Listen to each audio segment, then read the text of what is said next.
Trump சொன்னா எப்படி நிற்கும்? சண்டை போடுறது ட்ரம்ப்பா? சண்டை வந்து இஸ்ரேலுக்கும் ஈரானுக்கும். அதுல அடி வாங்கிட்டு இருக்க இஸ்ரேல். ஈரான் தான் சொல்லணும் போற நிறுத்திட்டேன், சரி ரைட்டு போ தொலை, சண்டை நின்றுச்சு, நீ நிறுத்தணும் அடி வாங்குறவ எப்படி நிறுத்த முடியும்? ட்ரம்ப்கிட்ட போய் சொல்லிட்டு வராங்க, அமெரிக்கா பேச அடிக்க போறோம். சரி இதுக்கு மேல என்ன உங்களே அடிச்சுட்டா போட்டு போலாங்க, என்ன உங்களுக்கு என்ன வேணுமோ நான் அனுப்புறேன் அப்படின்னு சொன்ன உடனே ட்ரம்ப் சுதாரிச்சிட்டாங்க. அப்ப அடுத்து பெரிய பிளான்லாம் இருக்கும். நம்ம தொட்டோம்னா திருப்பி ரஷ்யா உள்ள வரும். நீ இவன் அடிச்சுட்டு இவன் அடி வாங்கிட்டு அவனை அடிக்காதீங்க அப்படின்னு யாரை சொன்னேன் அப்படின்னு இந்த ஈரான் ஏறி அடிச்சு. இல்லை நான் அவங்கள சொன்னேன், நீங்க வேற நீ அவரை யாரை போறேன்னு சொல்றேன் அப்படின்னு. இல்லை இஸ்ரேல சொன்னேன் நான். ஈரான் வச்சிருந்த அந்த யுரேனியங்களை எல்லாம் நாங்க அழிச்சிட்டோம், எங்களுடைய டார்கெட்லாம் நாங்க வந்து அச்சீவ் பண்ணிட்டோம் அப்படின்னு சொல்றாங்களே. இந்த யுரேனியம்லாம் வந்து ஈரான்ல இருந்தது முழுக்க அழிச்சிட்டாங்களா? 199% பொய். அவன் பொய்க்குழியில உலக நம்பர் 1 டுபாகூர் யாருன்னா இஸ்ரேல்.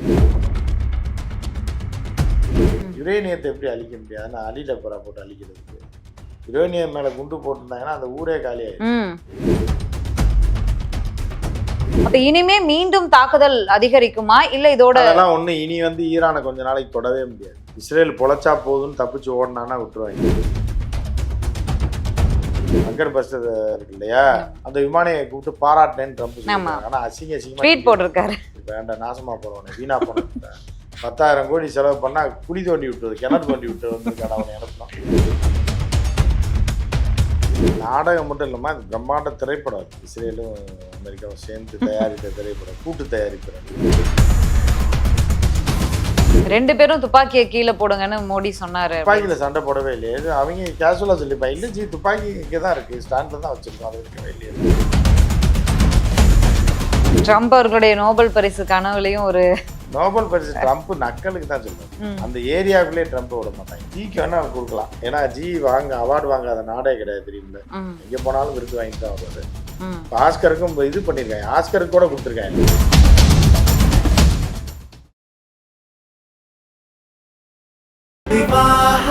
மணப்பெண்ணின் பிரத்யேகமான திருமணம் Vivaha, the Chennai Silks. Periyar Maniammai Institute of Science and Technology, Thanjavur. The world needs you. Powaco 5G, best design, best AI. Think Techno, think Purvika.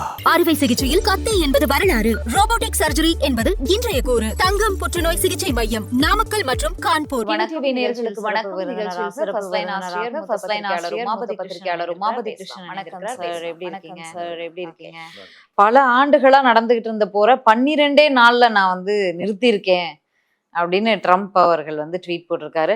ஆனாலும் எனக்கு அமைதிக்கான நோபல் பரிசு இவங்க தரமாட்டாங்க அப்படின்னு இந்தியா அந்த பாகிஸ்தான் அந்த அட்டாக்லயும் சரி இப்போ வரைக்கும் மனுஷன் பேசிக்கிட்டே இருக்காரு.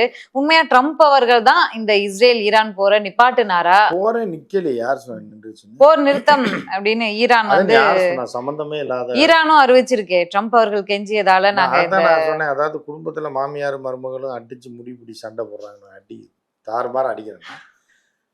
புருஷன் வந்து ஆபீஸ்ல உட்காந்துட்டு அவங்க சண்டை நின்றுச்சேன் இப்ப போடலையே அப்படியோ அங்க பாரு, அப்போ 4 வீட்டுல கூட்டம் கூடி வேடிக்கை பார்த்துட்டு இருக்காங்க.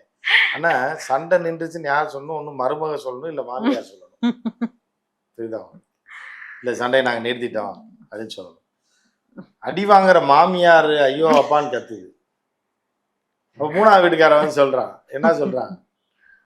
சண்டை நின்றுச்சு, நீ நிறுத்தணும். அடி வாங்குறவ எப்படி நிறுத்த முடியும்? அடிக்கிறவன் தான் நிறுத்த முடியும்.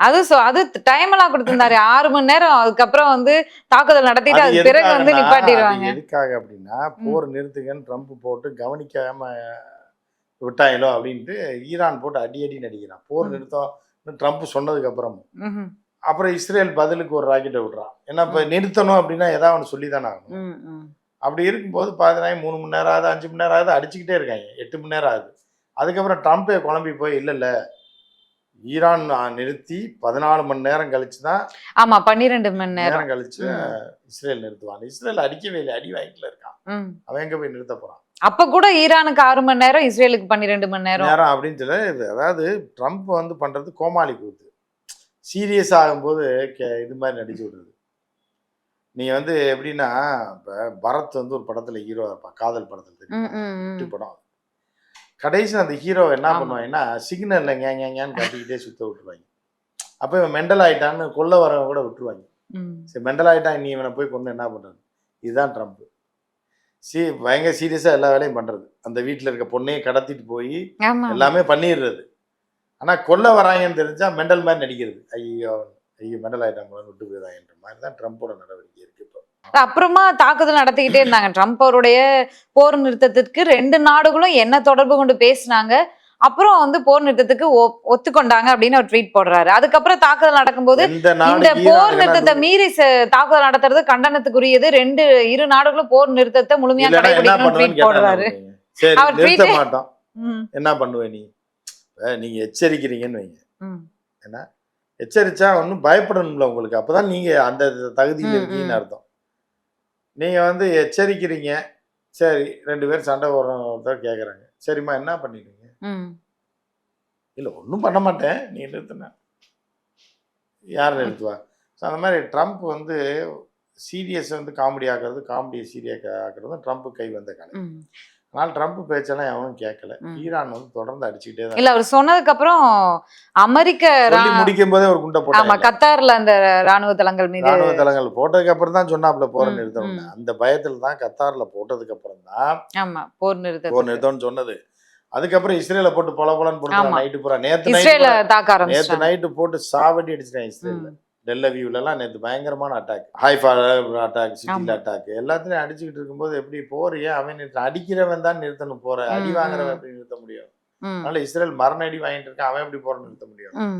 ஸோ ட்ரம்ப் வந்து இதெல்லாம் வந்து ட்ரம்ப் வாங்கின அடிக்க வந்து இவன் தான் எங்கேயோ வாங்கியிருக்கான் போலன்னு வாங்கல, அதான் இங்க வந்து அளந்து விடுறான்றது. அந்த மாதிரிதான் ட்ரம்ப் அடி வாங்கி தான் இப்ப நிறுத்த சொல்லியிருக்கு. ஏன்னா அடுத்தடுத்து குவைத்தில் இருக்கக்கூடிய அமெரிக்கன் பேஸ்ல அட்டாக் பண்றதுக்கு பிளானு, யுஏஇல இருக்க பேஸ்ல அட்டாக் பண்றதுக்கு பிளானு. ஏன்னா இதெல்லாம் வந்து அடுத்தடுத்து லிஸ்ட் போட்டு காமேனி வந்து எச்சரிக்கையாவே கொடுத்திருந்தாரு, லிஸ்ட் போட்டு வச்சிட்டாங்க. இப்ப அமெரிக்கா பேக் அடிச்சதுனாலையும் பதில் தாக்குதல் நடத்தாததுனாலையும் தான் இப்ப ஈரான் விட்டு வச்சிருக்கு.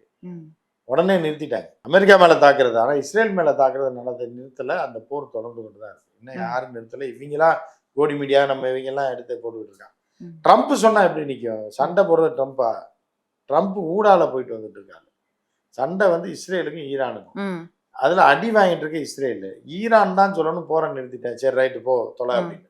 அடி வாங்குறவன் அப்படி சொல்ல முடியும்? இந்த பிரச்சனையில புட்டின் அவர்களோட பேசியிருக்கிறாங்க ஈரான்ல இருந்து. இந்த விஷயத்த தெரிஞ்சதுக்கு அப்புறம் தான் போர் நிறுத்தத்துக்கு ட்ரம்ப் வந்து அழைப்பு கொடுக்குறாரு அப்படின்னு சொல்லி ஒரு செய்தி வந்து பரவுது. இல்ல அதுதான், அதாவது என்னன்னா ஈரானுடைய வெளியுறவுத்துறை அமைச்சர் அராச்சி வந்து போய் பேச்சுவார்த்தை நடத்த போறாரு. அங்க ட்ரம்ப்கிட்ட போய் சொல்லிட்டு வராங்க, அமெரிக்கா பேச அடிக்க போறோம், என்ன பண்ணலாம், அடிக்கலாமான்னு கேட்கும்போது, சரி இதுக்கு மேல என்ன இருக்கு, உங்களே அடிச்சிட்டா போட்டு போலங்க, என்ன உங்களுக்கு என்ன வேணுமோ நான் அனுப்புறேன் அப்படின்றது புரியுதா உங்களுக்கு? அப்படின்னு சொன்ன உடனே ட்ரம்ப் சுதாரிச்சிட்டாப்ல. அங்கே போயிட்டு வந்த உடனே நம்மளை போட்டு அடிச்சிருக்கேன், நம்மளை நேரடியாக அடிக்கலாம் அப்படின்னா அப்போ அடுத்து பெரிய பிளான்லாம் இருக்கும். நம்ம தொட்டோம்னா திருப்பி ரஷ்யா உள்ள வரும். அபிஷியலாவே உதவ தயார், எந்த வகையிலும் உதவ தயார்னு வந்து ரஷ்யாவும். ஆமா, 2 நாடுகள் சொல்லும் போது ட்ரம்ப் பேக் அடிக்கிறது தான் மரியாதை. அடுத்த மேல பழிய போட்டு நீ இவன் அடிச்சுட்டு இவன் அடி வாங்கிட்டு அவனும் அடிக்காதீங்க அப்படின்ற மாதிரி ரத்த கலரி அடி வாங்கிவிட்டு, வடிவேல் காமெடி தான் எல்லாமே. யாரை சொன்ன அப்படின்னு இப்போ ஈரான் ஏறி அடிச்சு, நான் அவங்கள சொன்னேன், நீங்க வேற, நீ அவரை யாரை போறேன்னு சொல்றேன் அப்படின்னு. இல்ல இஸ்ரேல சொன்னேன், நான் இஸ்ரேல் நிறுத்தணும்னு சொல்றேன், இஸ்ரேல் நிறுத்தினா நீங்க நிறுத்திடுவீங்கல்ல, இப்ப எதுக்கு சண்டை அப்படிதான் சொன்னேன் தவிர நான் உங்களை நிறுத்த சொல்றேன். ஏன்னா அடி அந்த மாதிரியான அடி இதுல அமெரிக்கா பேஸ்ல பல விமானங்களை போட்டு தள்ளிட்டாங்க. ஆனா அவங்க ஏற்கனவே விமானத்தை தூக்கிட்டு ஓடி போயிட்டாங்க, அது வேற, அமெரிக்கா தூக்கிட்டு போய் வேற இடத்துல நிறுத்திருக்காங்க. இருந்தாலும் அவர்களுக்கு பெரிய பாதிப்பு, அந்த பாதிப்பை வெளியே சொல்லவே இல்லை. கத்தாரும் சொல்லல, ஏன்னா அமெரிக்காவும் சொல்லல. இப்ப கத்தார் தரப்புல இருந்தும் வந்து ஈரானிடம் பேச்சுவார்த்தை நடத்தப்பட்டது, போர் நிறுத்தத்துக்கு ஒத்துழைங்க அப்படிங்கிற மாதிரி பேச்சுவார்த்தை நடத்தப்பட்டது. கத்தார் மேல இவங்க ஈரான் வந்து தாக்குதல் நடத்தினா கூட ஈரானுமே அறிவிச்சிருந்தாங்க, நாங்க மக்கள் மீது தாக்குதல் நடத்தல, அந்த ராணுவ தளங்கள் மீதான், விமான தளங்கள் மீதான் தாக்குதல் நடத்துறோம் அப்படின்னு சொல்லியிருந்தாங்க. ஸோ வந்து தாக்குதல் எங்க நாட்டு மீது நடத்தினாலும் அமைதி பேச்சுவார்த்தைக்கு முன்னெடுத்தது கத்தார் தான். அதனால கத்தாரால தான் இந்த அமைதி பேச்சுவார்த்தையை நோக்கி இந்த பேச்சுக்களாவது வந்தது. இதை வந்து ட்ரம்ப் அவர்கள் எடுத்துக்க முடியாது இந்த கிரெடிட்டை அப்படிங்கிறதும் ஒரு செய்தியா வருது. அது உண்மைதான். கத்தார் அமைதின்னு சொல்லிதான் வந்து பார்த்துட்டு இருந்தாங்க. ஆனா கத்தார் வந்து எப்ப கைக்கூலின்னு முடிவு பண்றாங்கன்னா ஈரான்ல அமெரிக்கா அதிபர் ட்ரம்ப்புக்கு விமானம் ஓசியில கொடுத்தாங்களா, அப்ப நீங்க எவ்வளவு நெருக்கமா இருக்கீங்கன்றதை காட்டுறேன். நீ வந்து இஸ்ரேல் வந்து காசால இப்படி போட்டு அடிச்சான், நீ பேச்சுவார்த்தைன்னு தான் பண்ண, எந்த உதவியும் செய்யல. உன்னை 2 தரப்புகளும் நம்பினாங்க, ஹமாஸும் நம்பிச்சு, இஸ்ரேலும் நம்பி பேச்சுவார்த்தை நினைச்சு. ஆனா நீ வந்து இஸ்லாமிய நாடுகளுக்கு ஆதரவான ஆள் கிடையாது, நீ அப்படியே நடிக்கிற, நீ வந்து சூரமோக்க அடிமை நீ அமெரிக்காவுக்கு அப்படின்றதுனாலையும், அந்த மக்களும் இஸ்லாமியர்கள்ன்றதுனாலையும் அவர்களுக்கு எந்த பிரச்சனையும் கிடையாது, அவர்களுமே தாக்கு நடத்தணும். அதே நேரத்துல அமெரிக்காவோட அடிமை தான் கத்தார். அதனால அமெரிக்கா பேஸ்ல மட்டும்தான், அமெரிக்கா பேஸ் 2 பேஸ் இருக்கு கத்தார்ல, அமெரிக்கா பேஸ்ல தான் தாக்குதல் நடக்கும், அதுல மட்டும்தான் தாக்குதல் நடத்திருக்காங்க அப்படின்ற மாதிரி ஈரானும் சொல்லியிருக்கு. ஈரான் சொல்லிட்டு தான் அடிச்சிருக்கு. இப்ப அமெரிக்காவுக்கு தான் அது நஷ்டமே தவிர கத்தாருக்கு எந்த நஷ்டமும் கிடையாது. இப்ப இஸ்ரேல்ல வந்து 2 நாடுகளுமே வந்து இஸ்ரேல் வந்து நாங்க எங்களோட இலக்குகளை வந்து அழிச்சிட்டோம் அப்படின்னு இஸ்ரேல் வந்து சொல்றாங்க, அதே போல ஈரானும் சொல்றாங்க. ஆனா இஸ்ரேல் சொல்லுவது போல ஈரான் வச்சிருந்த அந்த யுரேனியங்களை எல்லாம் நாங்க அழிச்சிட்டோம், எங்களுடைய டார்கெட்லாம் நாங்க வந்து அச்சீவ் பண்ணிட்டோம் அப்படின்னு சொல்றாங்களே. இந்த உரேனியம்லாம் வந்து ஈரான்ல இருந்தது முழுக்க அழிச்சிட்டாங்களா? அது இஸ்ரேல் சொல்றது 199% பொய். அவன் பொய்க்குழியில உலக நம்பர் 1 டுபாகூர் யாருன்னா இஸ்ரேல். கேடு கெட்ட கேவலமான சைக்கோ அரசாங்கம் உள்ளதுதான் இஸ்ரேல். எல்லாமே பொய். அதே மாதிரி ட்ரம்ப் வந்து பூரா பொய்யில வடை சுடுறது. இந்த 2 பேருமே ஆகப்பெரும் டுபாகூர். ட்ரம்ப் கூட பாசிட்டிவா கொண்டு வந்து எதையாவது அடி வாங்கினாலும் டப்புன்னு காலில் விழுந்துருவார். ஆனால் நெதன்யாகு ஒரு மிகப்பெரிய தீய சக்தி, சர்வதேச தீய சக்தி யாருன்னா நெதன்யாகு. ஸோ நெதன்யாகு அவர் அழிக்கப்பட வேண்டிய, அகற்றப்பட வேண்டிய, இஸ்ரேல்ல இருந்து ஆட்சி அகற்றப்பட வேண்டிய ஒரு ஆள் தான் வந்து நெதன்யாகு. ஸோ வந்து நெதன்யாகு சொல்றது பூராமே 90% போய். யுரேனியத்தை எப்படி அழிக்க முடியாதுன்னா அலி டப்பரா போட்டு அழிக்கிறதுக்கு, யுரேனியம் மேல குண்டு போட்டிருந்தாங்கன்னா அந்த ஊரே காலி ஆயிடுச்சு. அதான் அவர்கள் சேஃப்டியா அகற்றிட்டாங்க. ஏன்னா அடி வாங்கின வந்து கத்திக்கிட்டே ஓடுவான்ல, அந்த மாதிரிதான் இதுவும். வடிவேல் காமெடி தான் சொல்லிட்டு, கத்தாத வேணாம், யாரும் பார்க்கல, வெளியில வந்து ஏன்டா கத்துற, எவ்வளவு அடி வாங்கினாலும் கத்தக்கூடாதா, பேசாம போடா அப்படின்னுவான்ல. உள்ள ஊமை குத்தா வாங்கிட்டு ரிசப்ஷனுக்கு ஓடி வரும் ஹோட்டல்ல இருந்து வடிவேல், கூட போண்டா பண்ணி ஓடும், பட் கத்தாத பேசாம காட்டிக்காத அப்படின்னு. இதுதான் இஸ்ரேலோட நிலை. இப்ப வந்து ஈரான்ல யுரேனியம் வந்து அணுசக்தி ஆயுதங்களை தயாரிப்பதற்காக பயன்படுத்தப்படுதா அப்படின்னு அந்த IAEA அப்படிங்கிற அமைப்பு வந்து ஆல்ரெடி பார்த்துட்டு இல்ல அப்படின்னு மறுத்திருந்தாங்க. ஆனா இஸ்ரேலும் அமெரிக்காவும் மட்டும் அதை வந்து பயன்படுத்துறாங்க அப்படிங்கிற மாதிரி சொல்லிட்டு இருந்தாங்க. அப்போ அந்த யுரேனியத்தை அழிச்சிருந்தா அங்க யுரேனியம் இருந்ததற்கான, அதிக அளவுல பயன்படுத்தப்பட்டதற்கான விஷயங்கள் வந்து தெரிஞ்சிருக்கும். இப்ப வந்து இல்லங்கிறது உறுதியா இருக்கணும், அப்படி இல்லைன்னா நீங்க சொல்றது போல வேற இடத்துக்கு மாத்திட்டாங்க அப்படிங்கிறது வந்து தெரிஞ்சிருக்கும். அப்ப இனிமே மீண்டும் தாக்குதல் அதிகரிக்குமா, இல்ல இதோட ஒண்ணு இனி வந்து ஈரானை கொஞ்ச நாளைக்கு தொடவே முடியாது.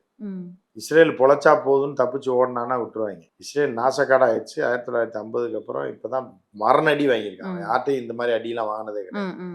கேவலமா இதாகி இன்னும் அவன் ரீபில்டு பண்ணி அவன் தோல்வி விட்டுற காரணங்கள்லாம் பார்த்து எல்லாம் மாற்றி வரக்கு ஒரு 5 வருஷத்துலேருந்து 10 வருஷம் எந்திரிச்சு வர்றதுக்கு.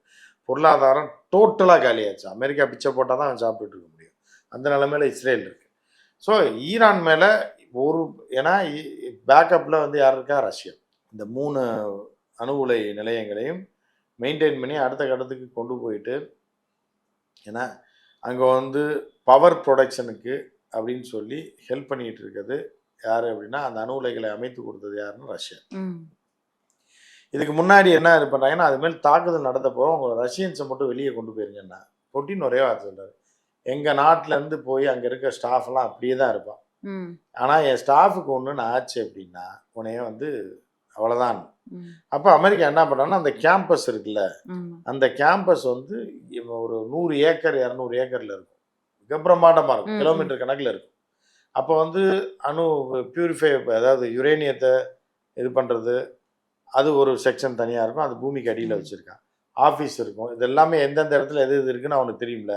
இவங்க வந்து ஓரத்தில் கிணறு தோண்டி விட்டு போயிருக்காங்க. ஆமா, சோசியல் மீடியா முழுக்க வந்து 18,000 கோடிக்கு மேல செலவு பண்ணி அமெரிக்கா வந்து ஈரானுக்கு ஒரு கிணறு தோண்டி கொடுத்துருக்குன்னு அந்த வீடியோ தான் ஆயிட்டு இருக்கு. ஏன்னா நடுவுல தூக்கி, ஆனா ட்ரம்ப் அவர்கள் சொல்லியிருக்காரு, எங்களுடைய போர் விமானங்களை இயக்கி ஈரான கரெக்டான இதுல அட்டாக் பண்ண அந்த வீரர்களுக்கு பாராட்டுக்கள் அப்படின்னு சொல்லி. ஆமா, அந்த போர் விமானியை கூட்டு கழுவி ஊத்துக்காங்க. பங்கர் பஸ்டர் இருக்கு இல்லையா, அது வந்து B2ன்னு ஒரு விமானத்துல B2. இருந்தா போதா, ம். அந்த விமானியை கூப்பிட்டு பாராட்டினேன்னு ட்ரம்ப் ஆமா. சொல்லியிருக்காங்க. ஆனா அசிங்கமா ட்வீட் போட்டிருக்காரு அசிங்கமா கூப்பிட்டு திட்டிருக்காரு. நேர்ல திட்டு வேண்டா, நாசமா போறவனே, வீணா போன 10,000 கோடி செலவு பண்ணா குழி தோண்டி விட்டது, கிணறு தோண்டி விட்டு வந்திருக்காடா அவனை அனுப்பணும். இப்படிதான் நடந்திருக்கும் பிரச்சனை. ம், ம், சரி சரி போ, வெளியில போய் சொல்லாத போ, சத்தம்லாம் மூடு, நான் ம். பாராட்டுற மாதிரி சொல்லிக்கிறேன். ம். கொஞ்ச நாளைக்கு வெளியே வரக்கூடாது, லீவ் போட்டு குடும்பத்தோட எங்கேயா போயிரு, ஆஸ்திரேலியா போயிரு, இல்லைன்னா உன்னை பத்திரிக்காரன் தேடுவாங்க, எவன்டா குண்டு போட்டது ஓடி போயிரு, உன்னையெல்லாம் வச்சு சம்பளம் கொடுத்து வச்சதுக்கு நீ பண்ண பாரு ஒரு வேலையை, கிணறு தோண்டி விட்டு வந்திருக்க பாரு, உன்னை வந்து யுரேனியம் இருக்கிற இடத்துல போடுறான்னா கொண்டு போய் தள்ளி போட்டு விட்டு போ அப்படின்னு. நம்ம இந்திய பாதுகாப்பு, அதாவது முப்படை தளபதிகளுக்கு ஒரு தலைவர் இருப்பார்ல, அவரு சமீபத்துல பேட்டி கொடுத்து மாட்டிட்டு இருந்தாரு. அந்த மாதிரி நடந்துடக்கூடாது, அந்த மாதிரி இருக்க கூடாது, நீ ஊருக்கு ஓடி இருந்து போர் வேண்டாம், அமைதியை நோக்கி திரும்பணும் அப்படின்னு சொல்லக்கூடிய ட்ரம்ப் அவர்கள் மேல இப்போ ஒரு சந்தேக பார்வை இந்த செய்திகள் வழியாக. ஈரான் வந்து அடுத்த கட்ட ஆல்ரெடி ஒரு ஒப்பந்தம் போயிட்டு இருக்கும்போது அந்த பேச்சுவார்த்தைக்காக போகக்கூடிய அந்த நேரத்துல கரெக்டா இஸ்ரேல் அட்டாக் பண்ணுது. அப்படிங்கும்போது இஸ்ரேலை தான் அமெரிக்கா வந்து முதல்ல கண்டிச்சிருக்கணும். ஆனா இஸ்ரேலை கண்டிக்காம ஈரானையே கண்டிச்சுட்டு இஸ்ரேலுக்கு துணை போய் ஈரானையே அட்டாக் பண்ற வேலையும் அமெரிக்கா பண்ணிருக்கு. அப்படின்னா இது வந்து இஸ்ரேலும் அமெரிக்காவும் சேர்ந்து போடக்கூடிய நாடகம் அப்படிங்கிற ஒரு விமர்சனங்களும் இதுல. நாடகம் மட்டும் இல்லாம அது பிரம்மாண்ட திரைப்படம், அது இஸ்ரேலும் அமெரிக்காவும் சேர்ந்து தயாரித்த திரைப்படம், கூட்டு தயாரிப்பு ரெண்டுக்குமே. அந்த மாதிரி அவங்க தூண்டி விட்டு தான் இவன் அடிக்க சொன்னது. ஒப்பந்தத்துக்கு வரமாட்டான், நீ அடி, அலறி அடிச்சு வந்தா நம்ம ஒப்பந்தத்துக்கு. இது எல்லாமே தமிழ் படத்துல 30 வருஷத்துக்கு முன்னாடி வந்த கதைமா. உள்ளத்தை அள்ளித்தால நீ வந்து ரம்பா வருவா, தனியா நடந்து வரும்போது கவுண்டமணியை வச்சு பேய் வேசி மாதிரி போட்டு அவளை விரட்டிட்டு வா, பயந்து ஓடி வரும்போது நான் டப்புன்னு காப்பாத்தி அவளை கட்டி பிடிச்சி லவ் பண்ணிடுறேன்னு இருந்தான். அவன் என்ன பண்ணுவான்னா அடிச்சு கவுண்டமணியை பஞ்சராக்கி விட்டுருவான். இதுதான் இன்னைக்கு இந்த போர்ல நடந்திருக்கு. நீங்க வந்து அமெரிக்கா வந்து இஸ்ரேலை தள்ளி விடுறான், பயந்துட்டு ஈரான் வருவான்னு. அவன் என்ன பண்றான், ஈரான் இஸ்ரேலை அடிச்சு பஞ்சராக்கி அமெரிக்காவுக்கும் அடி அனுப்பி விட்டாலும் கூலிக்கு ஆள் பிடிச்சாலும் அமெரிக்கா 2 பேருக்கு அடி. அப்புறம் எப்படி அந்த காதல் சக்சஸ் ஆகும், மரண அடி தான் விழுகும். இந்த மாதிரி ஆயிடுச்சு. ட்ரம்ப் அவர்களுடைய நோபல் பரிசு கனவுலையும் ஒரு நோபல் பரிசு ட்ரம்ப் நக்கலுக்கு தான் சொல்றாரு. அந்த ஏரியாவுக்குள்ளே ட்ரம்ப் விட மாட்டாங்க.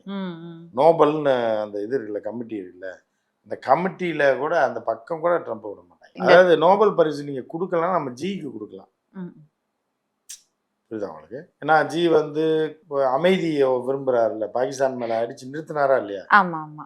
ட்ரம்ப் அந்த மாதிரி நிறுத்தல இல்ல. ஈரான் தரப்புல இருந்து கூட பிரதமர் மோடி கிட்ட மொபைல் வழியா பேசினாங்க. அது யார் வேணாலும் பேசலாம். இப்ப நீங்களே கூட மீடியால இருக்கீங்க, டப்புன்னு ரஜினி அதுக்கு போனை போடுறீங்க, எடுத்துட்டாரு டக்குன்னு பர்சனல் நம்பர் வாங்கி, ஹலோ சார் நம்பர் வாங்க, அப்படியா அப்படி இருக்கீங்க அப்படின்னு பேசிட்டேன்னா என்ன, இதனால என்ன பிரயோஜனம் இருக்கு? இல்ல, ஈரான் தரப்புல இருந்து அமைதிக்கு நோக்கி போகிற மாதிரி நீங்க பேசுங்கன்ற மாதிரி சொன்னாங்க. நான் வந்து 2 பேரும் யார்ட்டமா பேசினாரு, ஏமா பேசுறீங்க? காமெனிட்ட பேசினாதாம்மா நடக்கும். ஆஃபீஸ் பாய்கிட்ட எல்லாம் பேசினா எப்படிமா நிறுத்துவான்? யாராவது ஒருத்தர் ஃபோன் எடுத்திருப்பான் யார்ட்லைன்னு, சொல்லுங்க ஜி அப்படின்னாங்கன்னா அவன் என்ன இதுலையா தமிழ்ல ஹிந்திலையா பேச போறாங்க? இவருக்கு இங்கிலீஷ் தெரியாது, உருதும் தெரியாது, அவங்களுக்கு ஹிந்தியும் தெரியாது, இங்கிலீஷும் தெரியாது, எப்படி பேசுவாங்க ஃபோன்ல? இவர் என்ன அப்ப அதிகாரி தான் பேசியிருப்பாங்க, அதிகாரி உள்ள அதிகாரி இவர் கூட நின்று சொல்லியிருப்பாரு, இதை சொல்லுங்க. அவங்க என்ன சொல்றாங்க, அவங்க ரைட் பார்க்கலாம், நீங்க சொன்னதா நாங்க ரெக்கார்ட் பண்ணிக்கிறோம். 2 பேரும் துப்பாக்கியை கீழே போடுங்கன்னு மோடி சொன்னாரு. துப்பாக்கியில சண்டை போடவே இல்லையே, அவங்க கேஷுவலா சொல்லிப்பாங்க, இல்ல ஜி துப்பாக்கி இங்கதான் இருக்கு, ஸ்டாண்ட்ல தான் வச்சிருக்கோம், அதை எடுக்கவே இல்லையே. இல்ல கீழே ஒரு உதாரணத்துக்கு சொன்னப்பா, ஏன்ப்பா இப்படி ஓட்டுறீங்க அப்படின்றாரு. ஜிக்கு வேணா கொடுக்கலாம், ஏன்னா ஜி அவார்டு வாங்காத நாடே கிடையாது தெரியுமில்ல, எங்க போனாலும் விருது வாங்கிட்டு தான் வருவாரு. ஆஸ்கருக்கும் இது பண்ணிருக்காங்க, ஆஸ்கருக்கு கூட கொடுத்துருக்காங்க. எப்படிங்க ஒரு பிரதமருக்குலாம் ஆஸ்கர் கொடுக்க மாட்டேன்னு இருக்காங்க? இல்ல நீங்க வச்சுக்கிங்க, கொடுக்க முடிஞ்சா கொடுங்க. சில ஆக்டிங்லாம் காமிச்சிருக்காங்க, உங்களுக்கு திரைப்படத்துக்கு தான் தருவீங்களா, கடலுக்குள்ள போனதுக்கு இதுக்கெல்லாம் கொடுக்க மாட்டீங்களா? வீடியோ அனுப்புங்கன்னு இருக்காங்க, ஆஸ்கர் அனுப்பியிருக்காங்க, ஏன் மூலமா அனுப்புறோம்னு சொல்லி 4K வீடியோ அனுப்பியிருக்காங்க. இது பார்த்துருக்கேன், இதுல ஆக்டிங் நல்லா இருந்தா ஒரு சப்போர்ட்டிங் ஆக்டர்ன்ற மாதிரி கூட கொடுங்க அப்படின்னு. இந்த ஈரான் இஸ்ரேல் இந்த போர் சூழல் காரணமாகவும் ஈரான் வந்து அந்த ஹார்மோஸ் ஜலசந்தி அப்படிங்கறத நாங்க மூட முடிவெடுத்திருக்கோம் அப்படிங்கறத இப்ப மூட மாட்டாங்க, அதான் இப்ப இறங்கி வந்துட்டாங்க அமெரிக்கா. ஓகே. இல்ல, கச்சா எண்ணெய் மீதான அந்த விலை வந்து அதிகரிச்சிருக்கு. பீப்பாய் ஒன்றுக்கு $1.92 அதிகரிப்பு. $1 ஒரு பெரிய விஷயமே கிடையாது, அதெல்லாம் ஒரு இல்ல. இன்னும் விட்டுருந்தா ஒரு $25-50 போயிருக்கும். அப்பதான் நமக்கு பாதிப்பு. இல்ல போர் நிறுத்தத்துக்கு ஓகே அப்படின்னு அறிவிச்சா கூட மீண்டும் தாக்குதல் நடந்துகிட்டு தானே இருக்கு. அப்ப இந்த போர் நிறுத்தம் யாருமா அறிவிச்சு? சண்டை போடுற ஒண்ணுமே அறிவிக்கல. போர் நடந்துகிட்டு தான் இருக்கு. அது இல்ல ஈரான் சொன்னாங்களே, ட்ரம்ப் அவர்கள் கெஞ்சியதால நாங்க போர் நிறுத்தத்துக்கு. இல்ல ஈரான் இன்னும் அதிகாரப்பூர்வமாவும் சொல்லல. அவர்கள் சில கோரிக்கைலாம் வச்சிருக்காங்க. இதெல்லாம் இல்லைன்னா மீண்டும் நாங்க தொடருவோம் தான் சொல்லியிருக்காங்க. போர் நிறுத்தம் நேற்று நைட்டு கூட அடி வாங்கிருக்காங்க. ஆமா ஆமா. அப்புறம் எப்படி போர் நிறுத்தம்னு சொல்லுவீங்க? இன்னைக்கு நைட்டு எதுவும் அடிக்கலைன்னா தான் சொல்ல முடியும். ஓகே, பொறுத்திருந்து பார்க்கலாம் என்ன நடக்குது அப்படின்னு. நன்றி சார். மணப்பெண்ணின் பிரத்யேகமான திருமணம் Vivaha the Chennai Silks. Periyar Maniammai Institute of Science and Technology, Thanjavur. The world needs you. Powaco 5G. Best design. Best AI. Think Techno. Think Purvika. அறுவை சிகிச்சையில் கத்தை என்பது வரலாறு, ரோபோட்டிக் சர்ஜரி என்பது இன்றைய கூறு. தங்கம் புற்றுநோய் சிகிச்சை மையம், நாமக்கல் மற்றும் கான்பூர்.